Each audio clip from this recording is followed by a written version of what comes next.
We're looking for Rose. Works as a waitress down at the diner. Rose, sure. Nice girl. Who wants to know? I'm Alan Wake. The writer, huh? I heard on the radio you were visiting. Well, I'll show you her trailer. That Rose, she's a nice girl.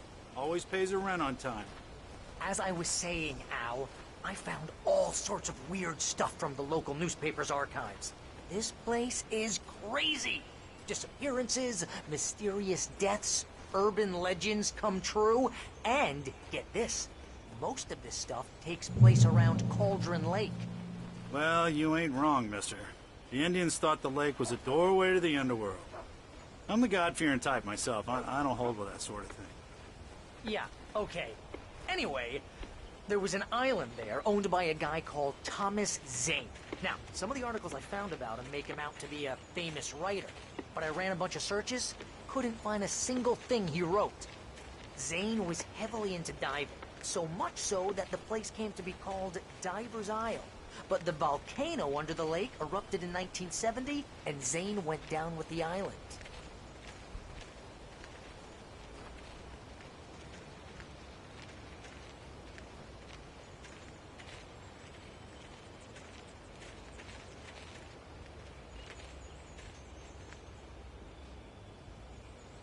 It gets better.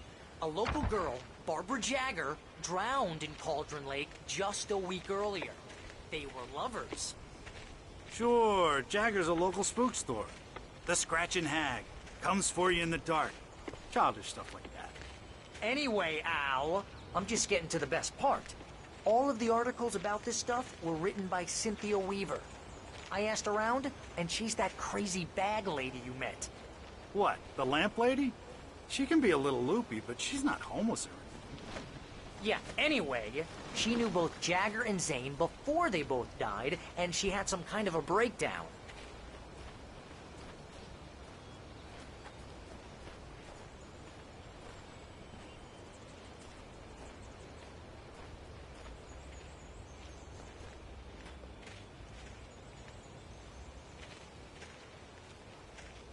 Well, mister, this here's Rose's trailer.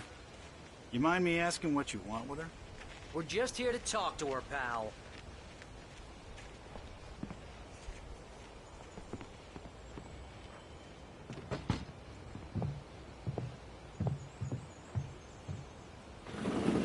Welcome to...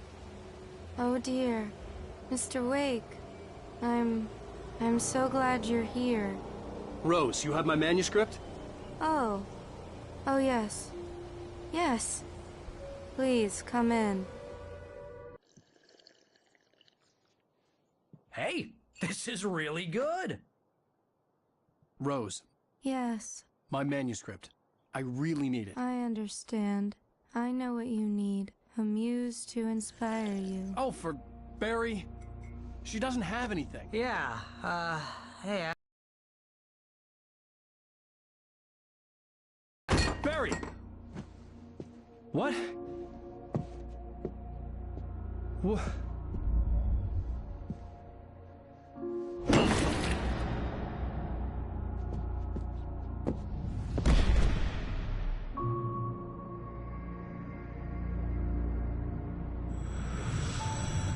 It's coming for you, hiding in my barber's skin.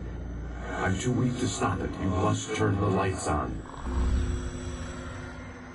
I promised I'd come visit you and your lovely wife. You must finish what you started. I insist. You must turn the lights on. Turn the light on.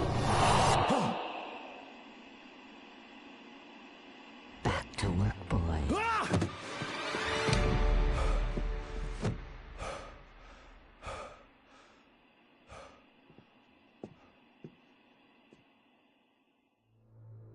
I felt nauseous, hungover.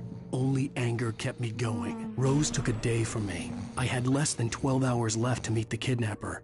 All I could do was get Barry into the car, work something out once I got on the road. What can I get you today? Coffee? Barry was out of it. He was way too heavy to carry. I couldn't work up much hate for Rose. Something had used her to get to me and left its mark. My gun and flashlight were gone. I'd have to find a way to get Barry into the car as quickly as possible. There was no time to waste.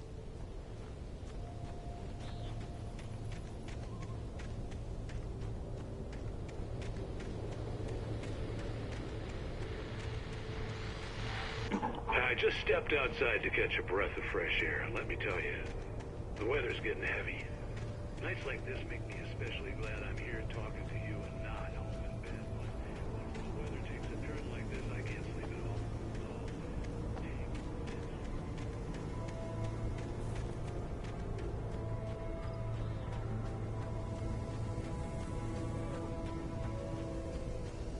all. Oh, you're gonna get it now. God knows what you've done to that poor girl. This is Agent Nightingale, FBI! Get him up, Hemingway! You're under arrest! You move a muscle, I'll unload right in your goddamn face! Stay right where you are, Slane!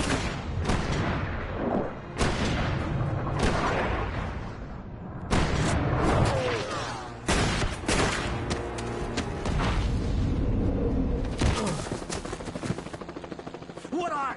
I'm standing right here, you goddamn maniac!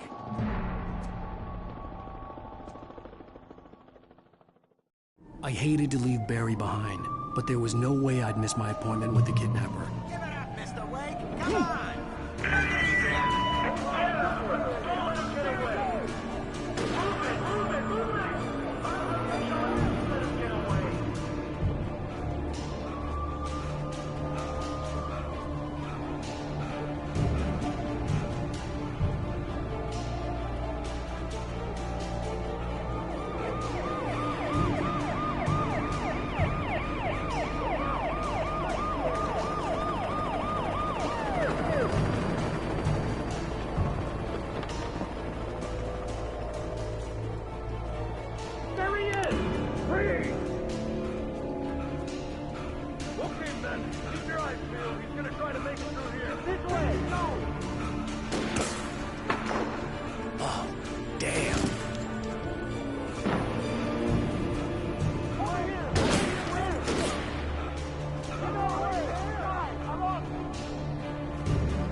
This horror was everywhere I went, circling me. The cops didn't stand a chance. They were after a writer, not a monster.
This is James. Mulligan Thornton, come in. Over. Thornton here. James, we got both Wheeler and Rose in custody. They just put up a fight or anything. But anyway, hey, what you... Come on! Sit down and give me that. James, Mulligan here. Over. Go ahead, Mulligan. I imagined that the broadcast tower in the distance was part of the local radio station. Maine seemed like a decent guy. Perhaps he could give me directions to the coal mine.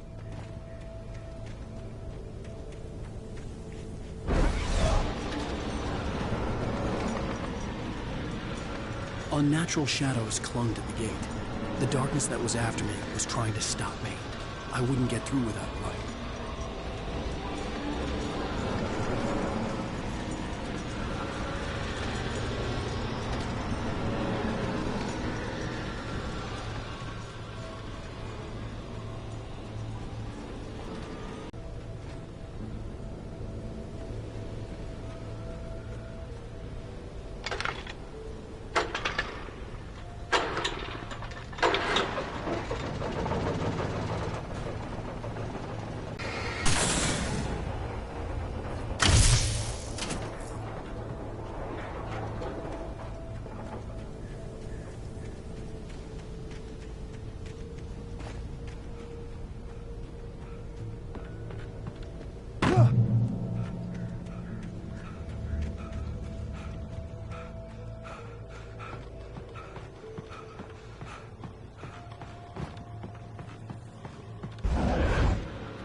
It took me a moment to recognize the flashbang grenades.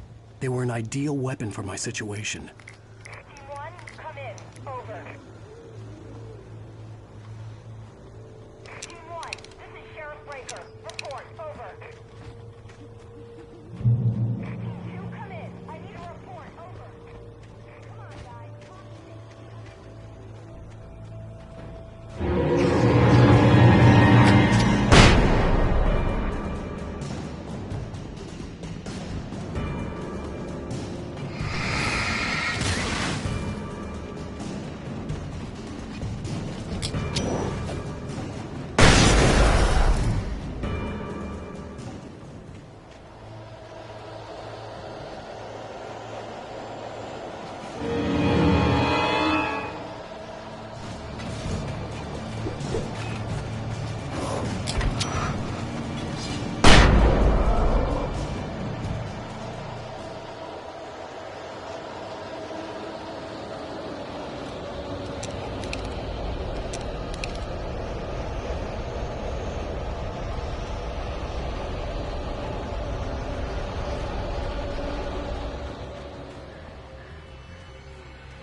And here's another FFM with Pat Maine.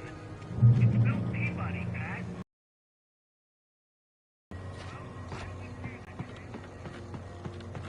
Oh,